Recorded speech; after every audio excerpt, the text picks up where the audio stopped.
I would like to see it like this. I like to approach things from a scientific method.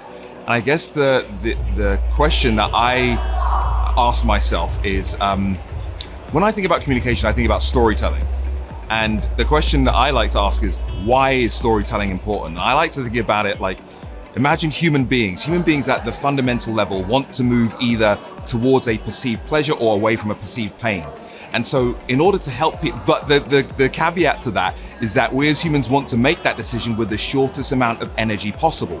And that's where stories come into play, because they essentially compress time, they compress and compact knowledge into a nice bite-sized chunk, a nice morsel, an hors d'oeuvre, if you will, and amuse-bouche, which then people can take in and they get it. It's that it gives them the lessons that are learned and earned in a compressed kind of time. So I think that's when we're thinking about communication, that should be at the forefront, stories.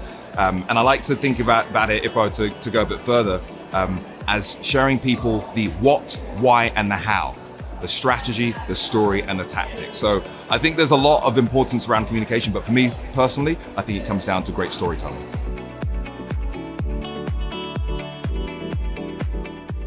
I think in terms of getting any message across in a busy media landscape, I like to think about it from the perspective of, let's meet the audiences that we're trying to communicate with, our community of dream customers, if you will, where they are at. What is the problem that they are going through? Not tomorrow, not next year or 2050.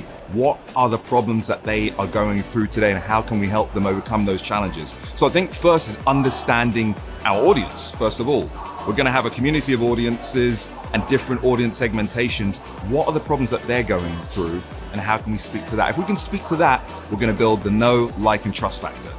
When we do that, then people are more receptive to our messaging and taking the actions that we are hoping for them to take. But I think the key is to understand that whether it comes to sustainability, carbon capture, energy transition, all those things should be vehicles to help our community of customers and our audiences to move from point A to point B, helping them with that transition, with that transformation in their own lives.